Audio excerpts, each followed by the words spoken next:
So yeah, just a very warm welcome and thank you so much for coming along to this Therapy and Social Change Network seminar.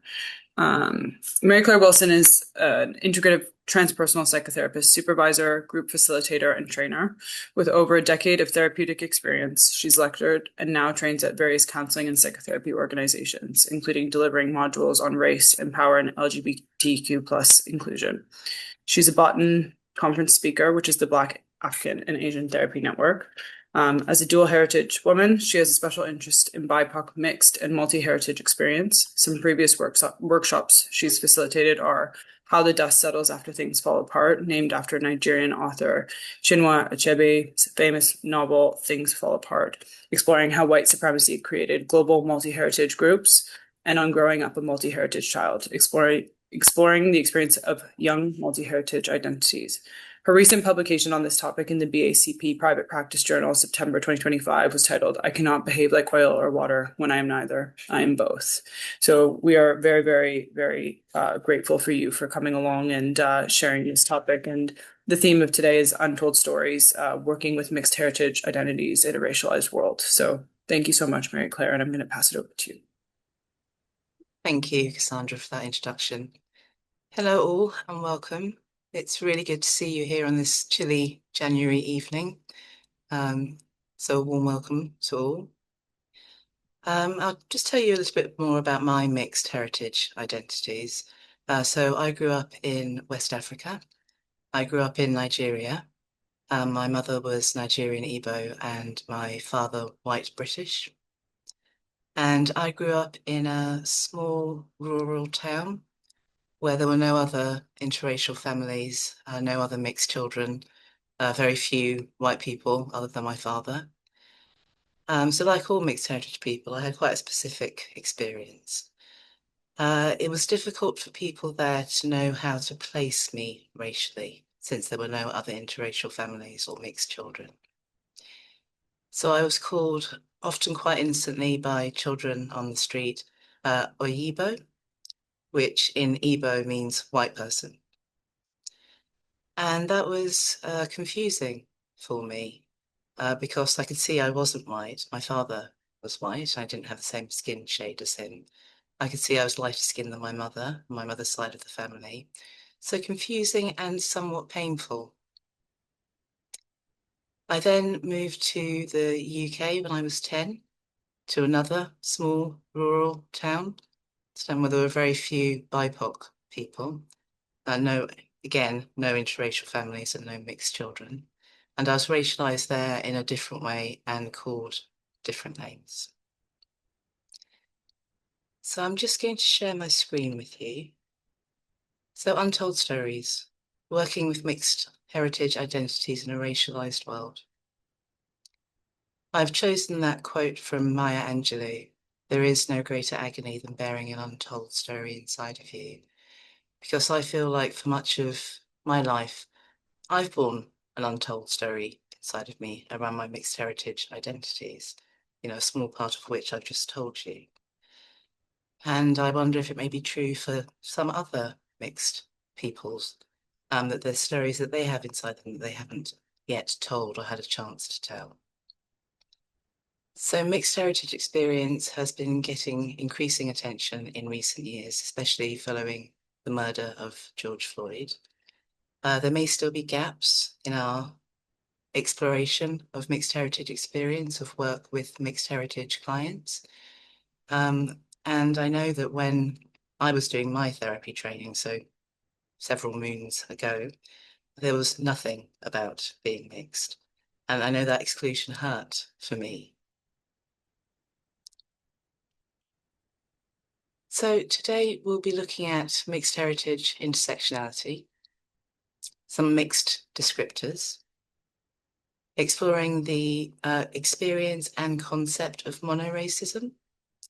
That may be a new term to some, and we'll be looking at its definition as well as its interaction with the monoracial hierarchy.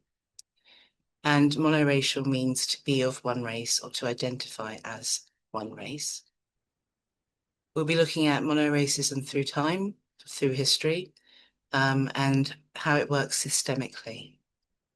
how we might see it in current times through monoracist microaggressions. We'll also be looking at an interaction with systemic colourist privilege and how monoracial assumptions may pop up in practice and how we may work with those if they pop up with clients. So the article Cassandra mentioned, recently published in the BACP Private Practice Journal, the title, "I Cannot Behave Like Oil or Water When I'm Neither, I'm Both," is a quote from a great book, the half of it, exploring the mixed race experience.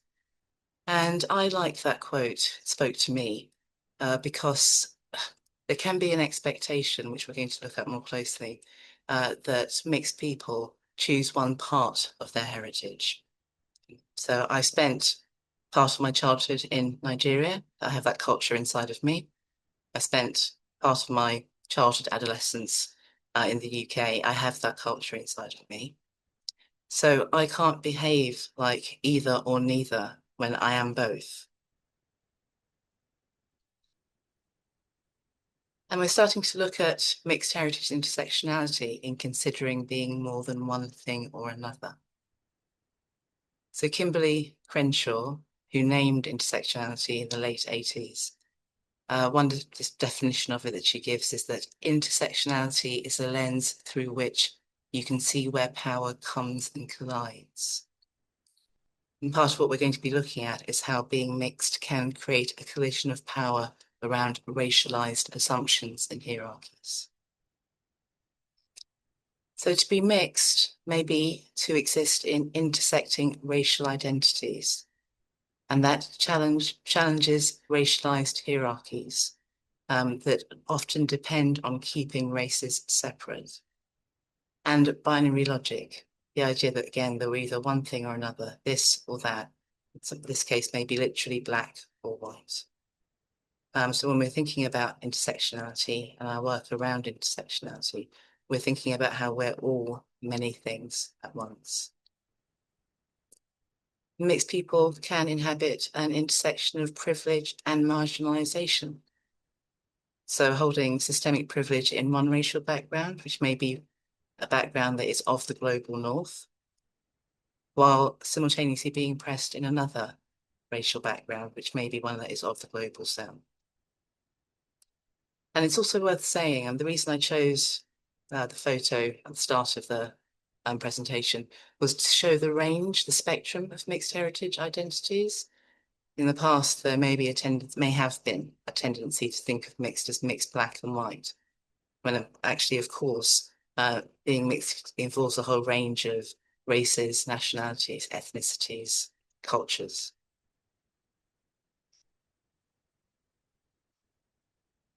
So looking at mixed descriptors.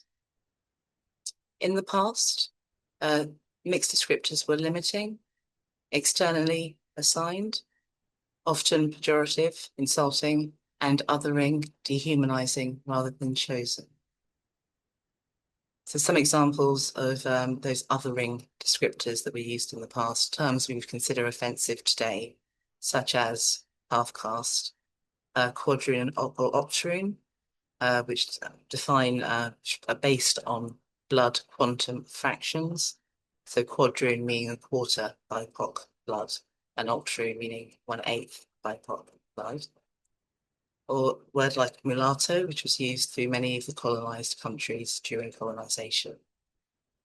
The word mulatto comes from the Latin mula, which means mule.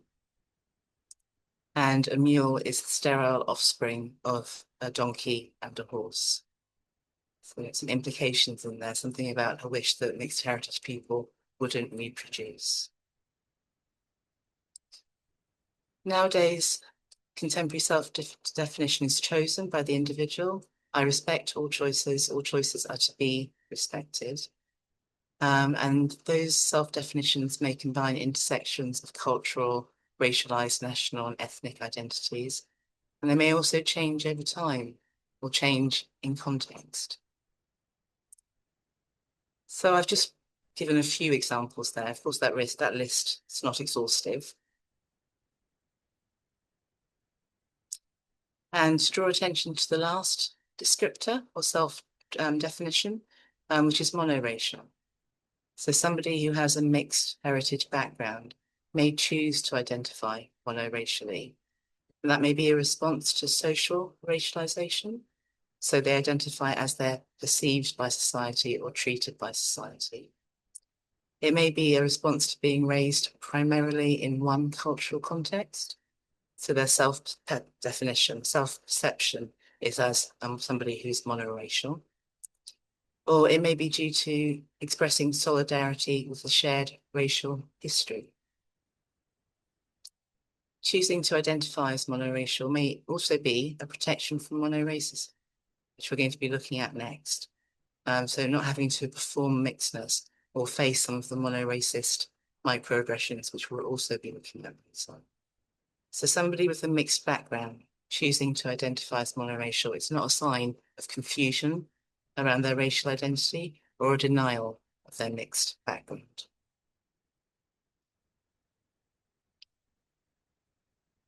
Monoracism.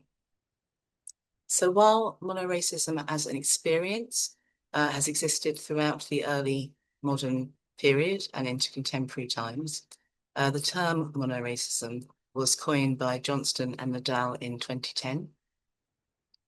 And they define monoracism as a social system of psychological inequality where individuals who don't fit monoracial categories may be oppressed on systemic and interpersonal levels because of underlying assumptions and beliefs in singular racial categories. I've highlighted the last bit because we're going to be looking at why there is this attachment to keeping race discrete and singular. Key features of monoracism: prejudice and othering directed specifically at mixed heritage people. And monoracism can be enacted by any racial group, so by any race, because like all prejudices, it is systemic, structural, becomes interpersonal, and can be internalized. Because we all live within the system, and we're influenced to it to a greater or lesser extent. So monoracism can be enacted by any racial group.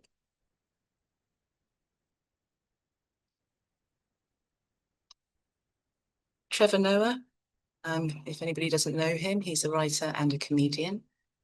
He grew up in apartheid South Africa when interracial relationships were banned, or they were criminalized. And he is mixed, so he was literally born a crime, which is the title of his book, his autobiography.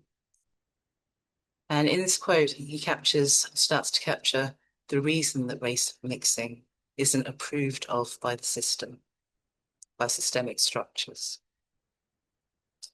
So he says, in any society built on institutionalized racism, race mixing doesn't merely challenge the system as unjust. It reveals the system as unsustainable and incoherent.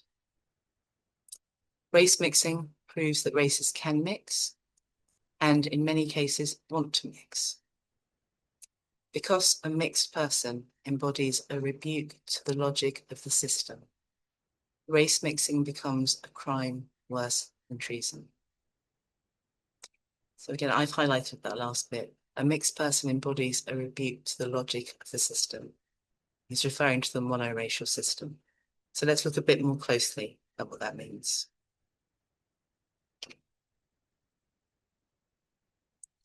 So that diagram there, the monoracial hierarchy, that's organized in terms of power, not in terms of population. So we know that in terms of population, the global majority, brown and black skinned people are the majority. But in terms of power, it tends to be white people who hold the most. So that's how that diagram is organized. Considering, as in that quote there, that race is not really a color at all, but a set of power relations. Mixed people disrupt monoracial power relations. They become a rebuke to the logic of the system because they exist in multiplicity, not in binaries. So I'll use myself as an example. If part of me exists, since part of me exists in that black section, of the hierarchy, and part of me exists in the white section. How does that hierarchy then remain coherent? Since a mixed or multi-heritage people can exist in several of those sections simultaneously, it seems that in that case, that monoracial hierarchy collapses. It no longer makes sense. That's the rebuke to the logic of the system. I'm going to just share a video by Trevor Noah. He uses some quite sharp he uses some quite sharp humor, but you hear he's considering some serious themes. I'm glad to be here, man. This was my dream. My dream was to come to America, you know, not for a job or money or anything. I've got a great life back home. I always came here because I wanted one thing, and that is I always wanted to be black. I grew up in South Africa during a time known as apartheid. And for those who don't know, apartheid was a law in the country that made it illegal for black and white people to mix, which was awkward for me because I grew up in a mixed family, well, with me being the mixed one in the family. My mother's a black woman, South African, and my father's Swiss, from Switzerland. So he was a white man. And, well, he still is. It's not like he changed. I say that like through hard work and determination, he became black. No, that did not happen. And sir, you're fine. I see the white guy going, is that part? No, it's not possible. You are fine, sir. He's still very white, very white. And so they got together, my parents, black mom, white dad, which was against the law, but they didn't care. They were mavericks, you know? Yeah, my mom was like, I don't care. I want a white man. And my dad was also, well, you know how the Swiss love chocolate, you know? So he was in there. So they got together, and they had me, which was illegal. So I was born a crime.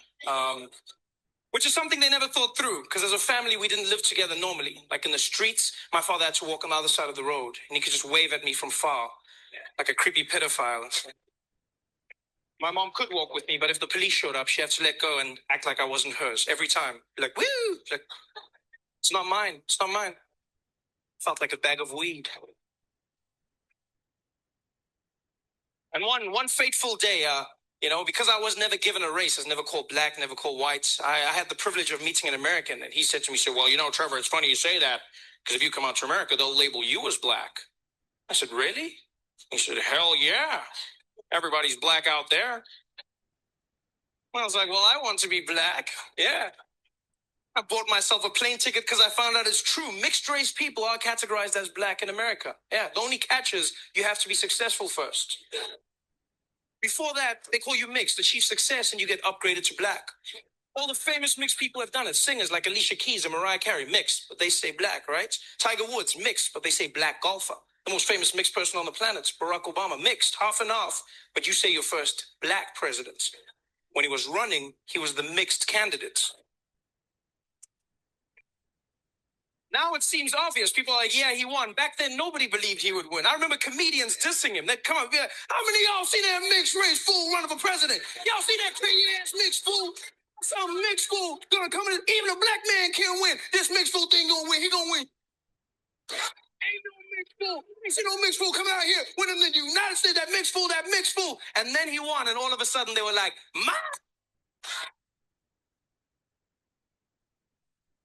I see.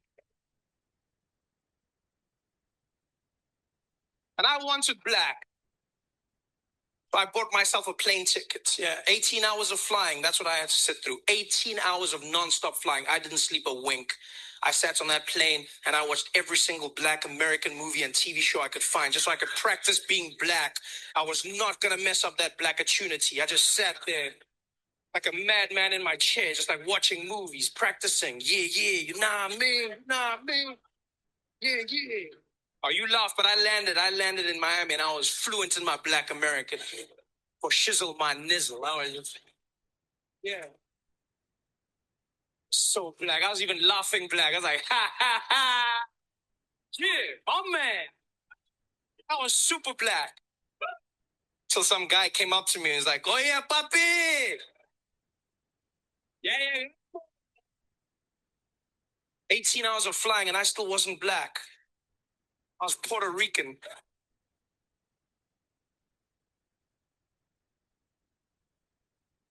just going to change back to the presentation.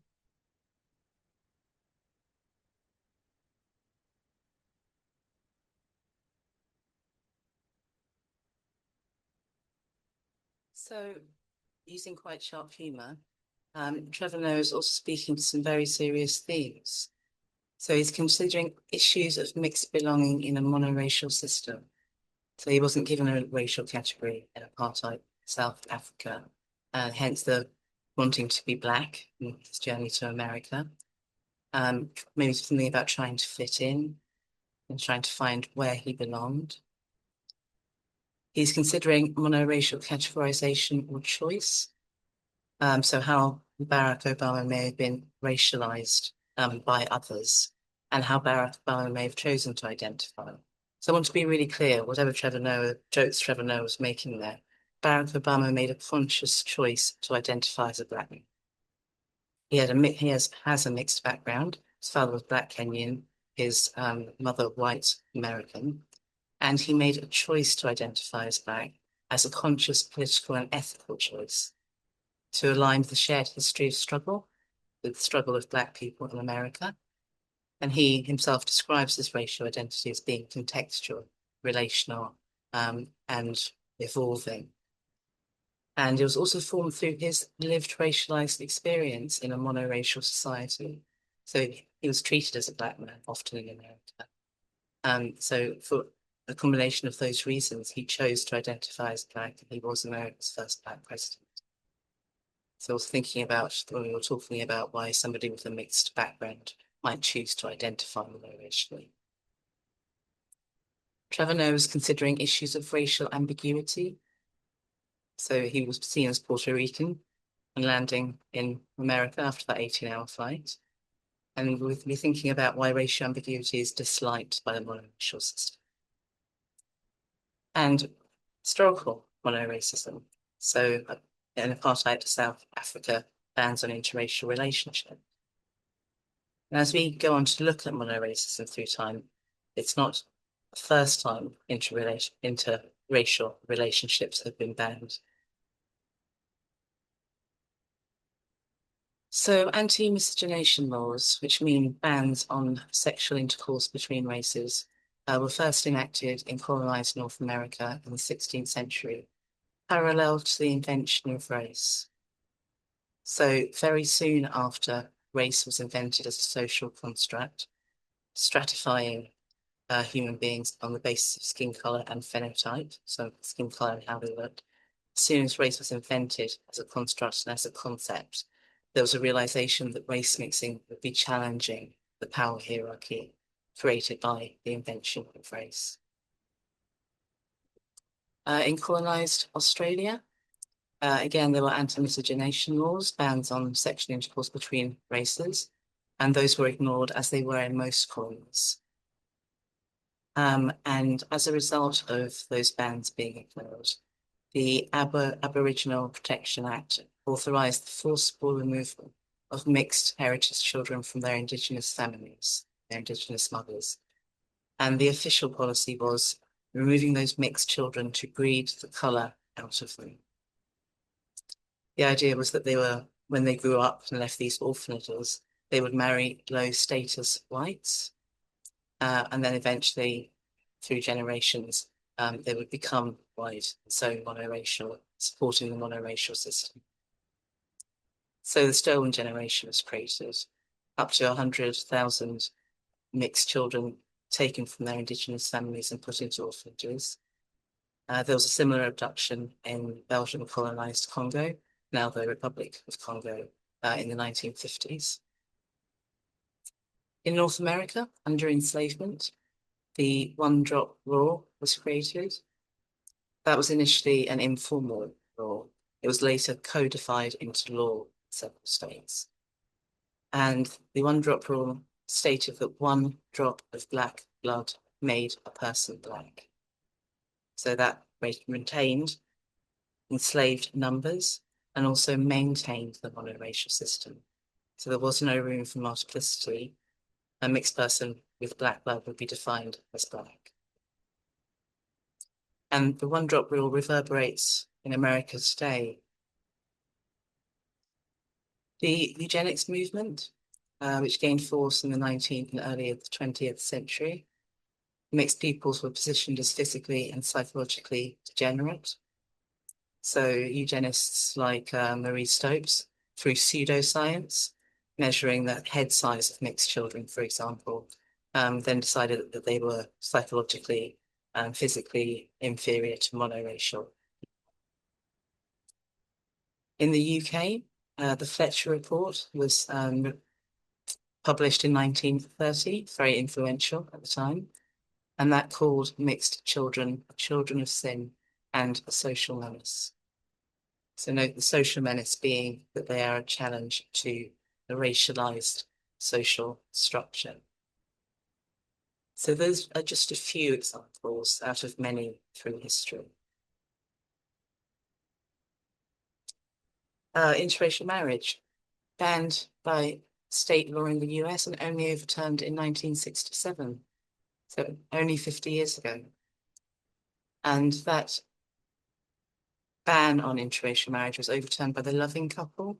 That's a photo of them there, an interracial couple. And they won their case against Virginia, and interracial marriage was then made legal throughout the US. So what these histories are illustrating is that monoracism is not just an interpersonal bias, but an embedded systemic issue. A key feature of these histories is an attempt to erase mixed identities to protect monoracial boundaries.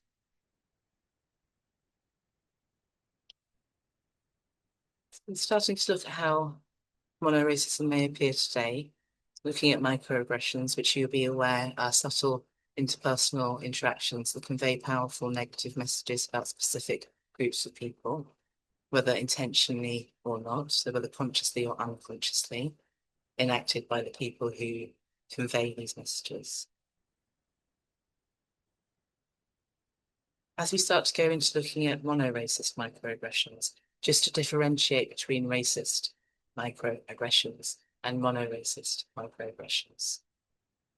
So racist microaggressions target a single race or ethnicity, enforce a racial hierarchy, and exclude on the basis of perceived inferiority. Monoracist microaggressions target mixed race and heritage people specifically. They enforce monoracial hierarchies and the idea that race must be singular and pure. They police and exclude based on whether somebody counts as a real member of a single race. So racist microaggressions implicitly reinforce racial hierarchies. Monoracist microaggressions implicitly enforce monoracial boundaries or hierarchies. Some examples of monoracist microaggressions. So identity invalidation. You don't look black enough, you don't act Asian enough. Where are you from really? Which is both a racist and a monoracist microaggression.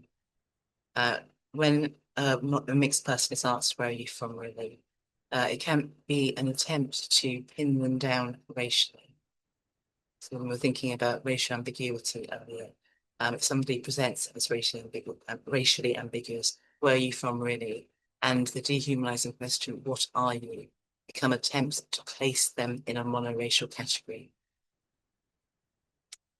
Boundary policing, so choose a side. So there can be pressure put on mixed people to choose one side of their heritage. Do you prefer X or Y? Can be a loaded question. So for example, if somebody asked me, do you prefer Igbo food or English food? If I was to give an answer that chose one of those sides, that would then be, could then be read as me saying that was the side that I chose.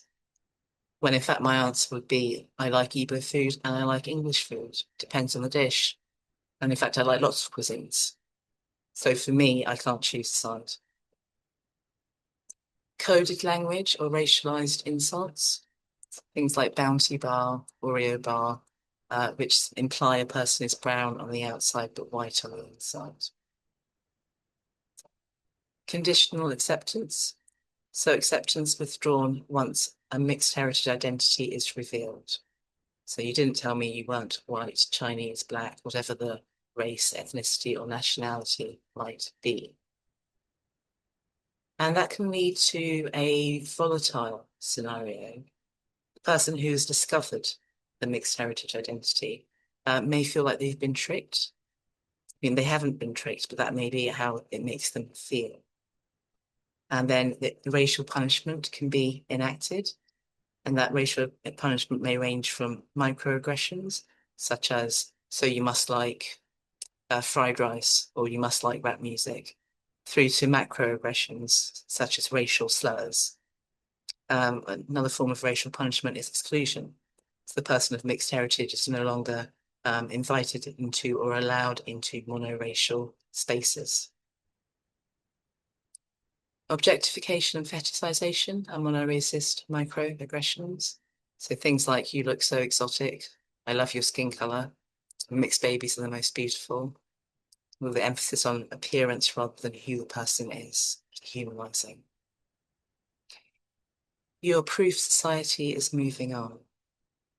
So that falls under the category of racial objectification, because it makes the mixed person a racial symbol rather than a human being. Pathologizing mixed identities. So an assumption of permanent confusion, racial confusion, alienation, and non-belonging. That's the tragic mulatto stereotype. So we talked about the word mulatto a bit earlier on. The tragic mulatto stereotype comes from lurid fiction written in post-abolition America, where the mixed character, the mulatto, undergoes despair, loneliness, confusion, floating between worlds because they are not of a single race. At the end of these stories, the mixed person, their life ends in disaster, whether that's suicide or murder or losing everything. So that's the tragic mulatto stereotype. So these monoracist microaggressions are not isolated interpersonal slights, but structural echoes of colonization and the invention of race, replayed through demands for racial containment. They reassert monoracial boundaries and discipline racial ambiguity. They produce psychological harm not because of individual intent, but because they are systemic, patterned, and historically anchored. They maintain the racialized hierarchy and manage populations that disrupt binary racial logic. So how monoracial enactments or assumptions may appear in work with mixed heritage clients. And some of these will map onto the microaggressions that we were looking at. So assuming a client's racial identification, which is the mistaken descriptor. So the therapist may describe the client with mixed background as mixed or dual heritage, when in fact the client identifies monoracially, in which case the therapist is not allowing the client's self-definition. Or if a mixed client is white presenting, for example, mixed Filipino and Hispanic, and the client describes them as white when actually they identify as Hispanic and Filipino, then that's a mistaken descriptor and taking away the client's right to self-identify. Assuming the client takes a side, racial confinement, so that's the choose a side microaggression. So if a therapist were to say to me, do you feel more comfortable? I imagine you feel more comfortable in Nigeria because you spent your childhood there. Or I imagine you feel more comfortable in the UK because you spent your adolescence and most of your adult life here. Actually, neither of those statements would be true. You know, there are areas of great comfort for me in Nigeria and areas of great discomfort. And the same is true in the UK. There are areas of great comfort for me and areas of great discomfort. So I can't choose a side. Assuming the client doesn't face racism or monoracism, and that may apply especially if the mixed client is lighter skinned or white presenting. So an imagined racial immunity. When, as we were looking at earlier, a mixed person who is white presenting may experience conditional acceptance. So they are also vulnerable to monoracism and racism. Assuming race is the primary reason the client has come to therapy. So racial overdetermination. So that's a tragic mulatto stereotype. So assuming the client must hold psychic despair because of being mixed and must be somehow racially confused. Assuming a coffee-coloured utopia. So in the future, we'll all look the same and that will put an end to racism. That's a coffee-coloured utopia assumption. And that's racial burden shifting.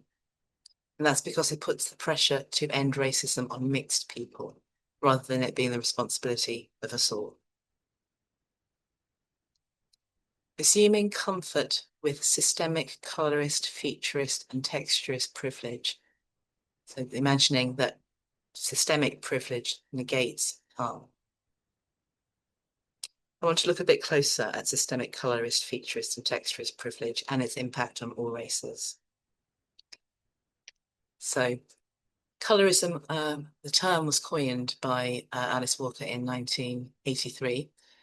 And colourism is an umbrella term that includes featurism and texturism. Featurism being a preference for more Eurocentric appearances and features, and texturism being a preference for straighter or more loosely curled hair, as opposed to more Afrocentric and tightly curled hair. Colourism, while coined by Alice Walker in 1983, the West Indian and French psychiatrist Frantz Fanon was considering the reality of that concept, that experience, as early as 1952, when he wrote, "The lighter one's skin, the more one is seen as a human being." So in terms of systemic and structural privilege, phenotypically more Eurocentric people, so people who appear more Eurocentric, phenotypically more Eurocentric people are more likely to be hired and promoted. They're overrepresented in the media in terms of actors, models, presenters. And phenotypically more Afrocentric people are more likely to be negatively perceived. So less likely to be promoted, less likely to be hired in the first place, and more endangered. So at risk of racial profiling, more likely to be stopped by the police, more likely to be victims of police brutality. So the privilege, the systemic privilege is there, and yet there is an emotional impact. So the emotional impact on more Eurocentric BIPOC phenotypes, which may include certain mixed peoples, is guilt. So the guilt may be around taking away opportunities from more Afrocentric phenotypes, people who look more Afrocentric. Confusion, because there's no way to know for a mixed person, for a more Eurocentric looking person, whether the privileges they're experiencing or the achievements that they have are based on colorist, featurist privilege, or whether they have earned it through their own hard work. Silencing. So more Eurocentric BIPOCs may feel that their experiences of racism are not as valid as more Afrocentric phenotypes' experience of racism. Then, of course, a lot of emotional impact on more Afrocentric looking people. So lowered self-esteem and self-concept, fear, and then there is more to be scared of, and hopelessness as their life opportunities are curtailed. Colourism stabilizes the racialized hierarchy by creating a visual hierarchy. Just going to look to show that visual hierarchy, say a bit more about that. So essentially one hierarchy, so like the monoracial hierarchy we looked at earlier on, is replaced by another, while the power is still structured in the same way.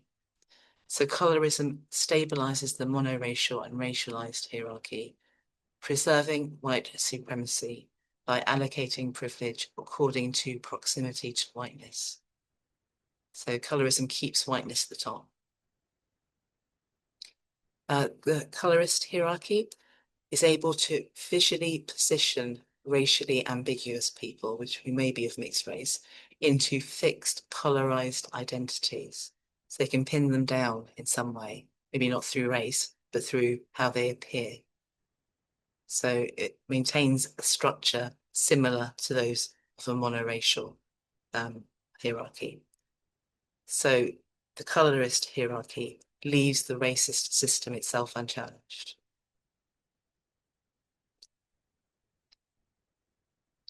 So working with monoracial ruptures, should they occur? Pausing and naming assumptions when noticed. So as therapists, we may need to call on our internal supervisor, that invisible wise owl on our shoulder that lets us know when something might need noticing. Simply to pause and say, I noticed I said X, Y, and Z, whatever the thing was. How did that land with you? I may have got that wrong. Inviting the client to self-identify without pressure. Something like, would it be okay to tell me how you identify racially at the moment?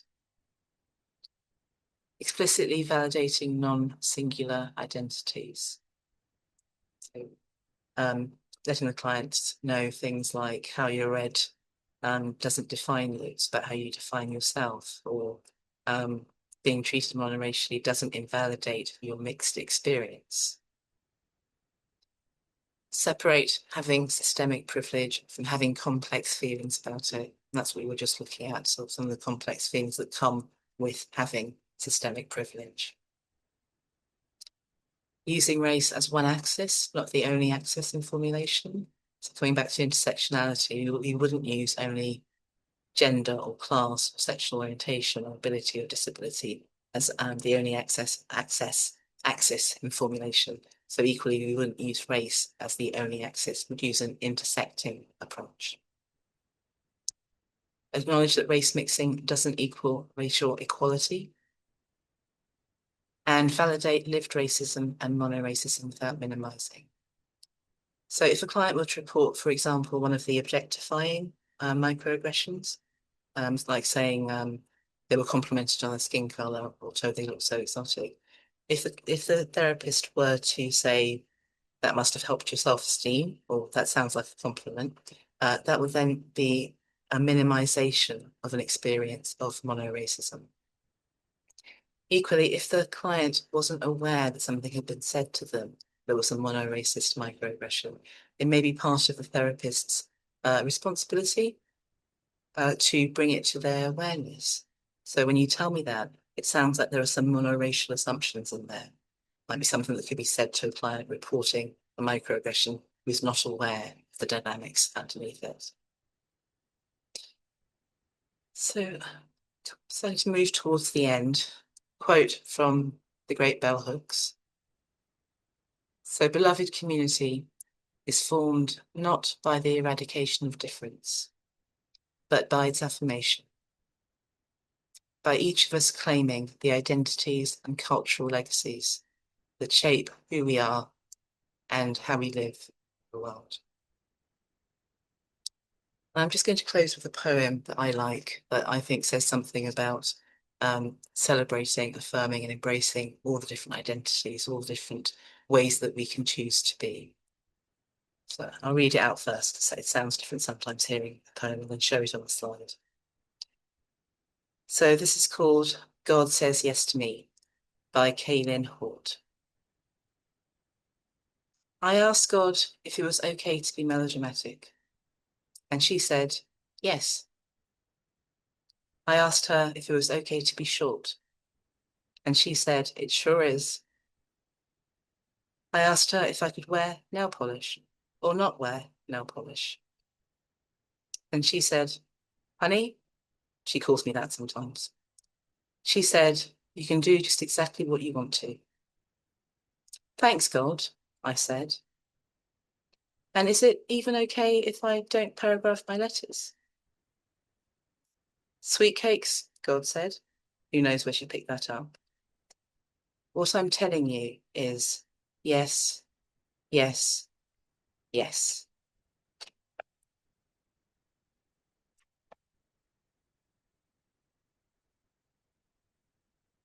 Just going to stop the screen share. And we've got close to 10 minutes. It would be really good to hear any thoughts and reflections, hear how that may have been landing with you. Was there any questions into the chat?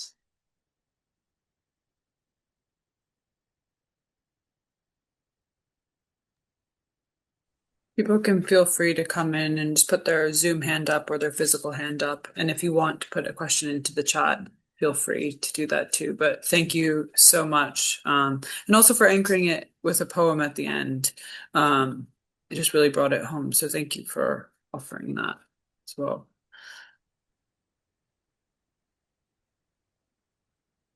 Julia, please come in. Hi, how are you? Great presentation. Wait, I don't know where I am. Oh, sorry. Um, so I just have a question in regards to I'm also mixed race and I see my parents struggle raising me. I'm 40 now, so I'm fine. But I'm wondering when I see interracial couples having children and what kind of I talk about respecting each other's cultures and things like that, but the in-laws and stuff becomes complicated sometimes. Do you have any resources on raising interracial, mixed children? It's a really good question and one that comes up quite a lot. The book I mentioned, the half of it, I mentioned at the beginning, and I think online resources will be sending around resources, so I can send it to them to send on. Speaks about that. And I think Okay, great, thank you. You're welcome. I was just going to say one of the difficulties for monoracial parents raising multi-heritage or mixed heritage children is that they're trying to raise children with an experience they've never had themselves. Right, yeah, that's true. Okay. Yeah. Which is not insurmountable. I think the most important thing is to carry on talking about it, not necessarily to have answers. Yeah. Oh, thank you for the link. Thank you, Julia.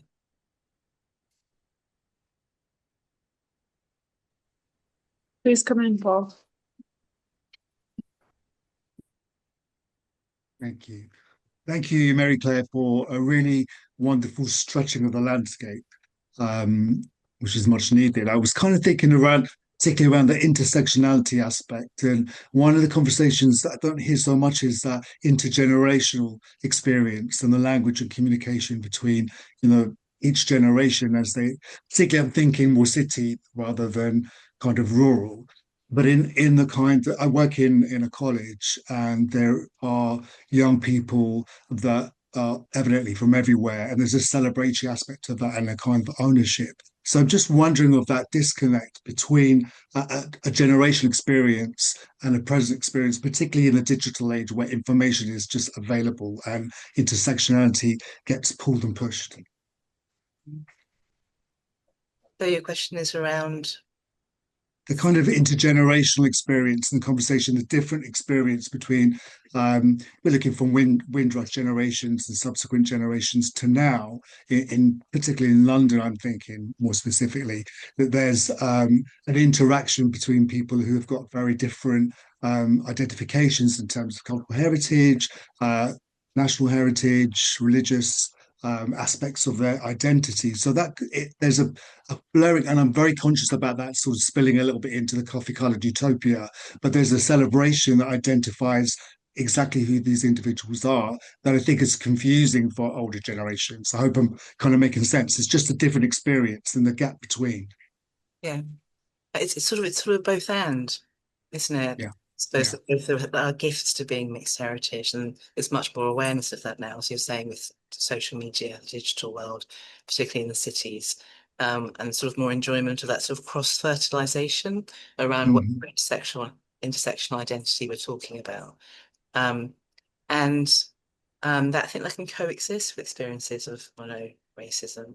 So I think even anywhere the experience of objectification and fetishization can come in, including for young people, maybe especially for young people who are more in the digital world, online dating and so on.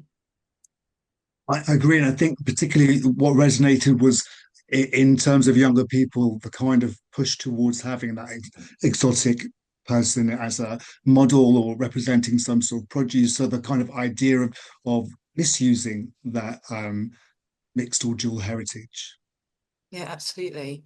So there are quite a lot of ads now, aren't there, or ad campaigns that are using mixed heritage children or peoples, and that, along with the objectifying, fetishisation side of it.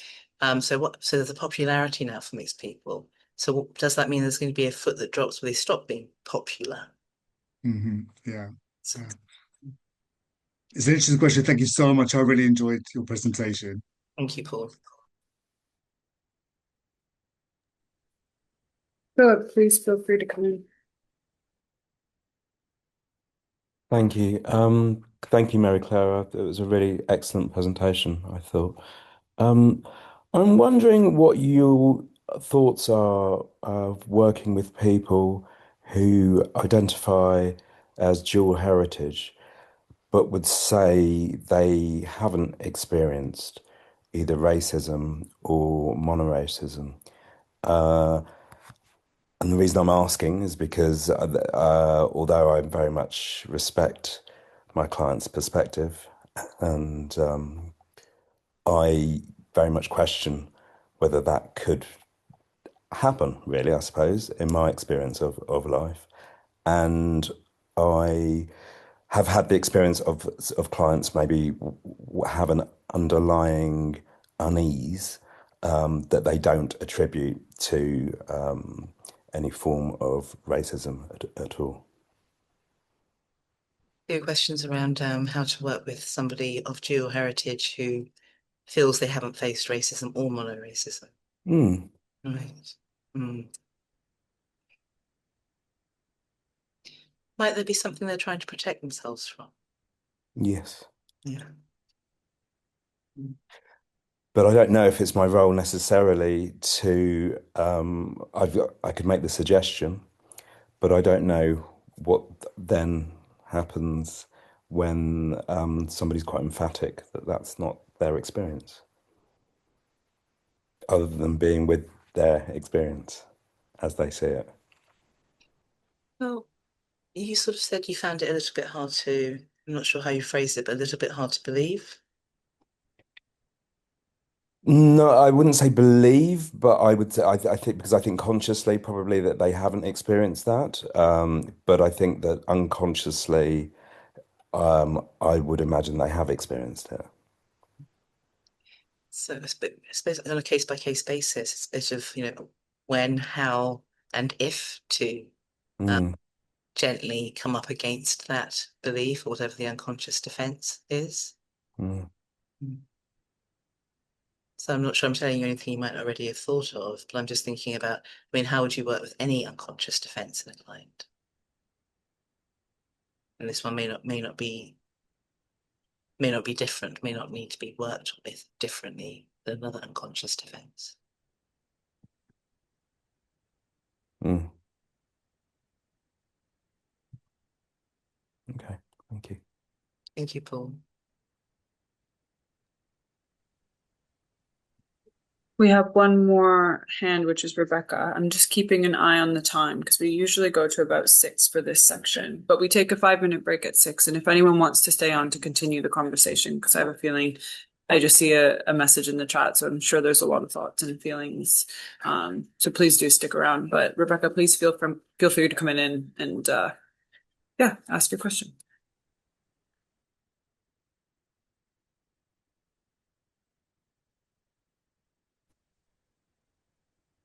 Hi, I can't show my video, unfortunately. But thank you so much, Mary Claire, for that really excellent presentation. I was just wondering if you know of any resources around healing, like for people who were raised by monoracial who like I'm monoracial, right? So I identify as Arab, but I'm also white passing. Um, and I was brought up in the UK and I've never lived in Lebanon where my family is from. And that I do sort of identify with the tragic mulatto sort of experience. And I was just wondering if you have any resources around healing that, or like, I don't know, like the intergenerational dynamics of that sort of thing. It's a bit of an up in the air question, sorry. No, that's okay. Something around sort of the possibility of healing that pain of feeling between races. Am I hearing that question right, Rebecca?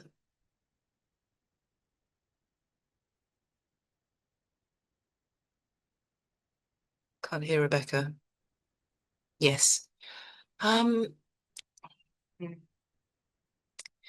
Nothing's coming off up the top of my head. Oh, the Mixed Other by Natalie Morris. Mixed Other, Explorations of Multi Raciality in Modern Britain. She talks about a bit like what Paul and I were talking about, sort of the younger generation and sort of more hopeful aspects around that. Someone's heard of the book. Laura's heard of the book.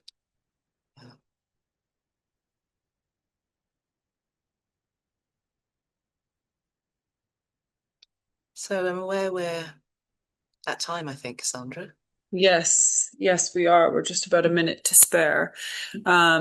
Just wanting to say a huge thank you. And again, we do normally stay on, so you're more than welcome to stay and hang out with us. We usually take a 5-minute sort of tea break.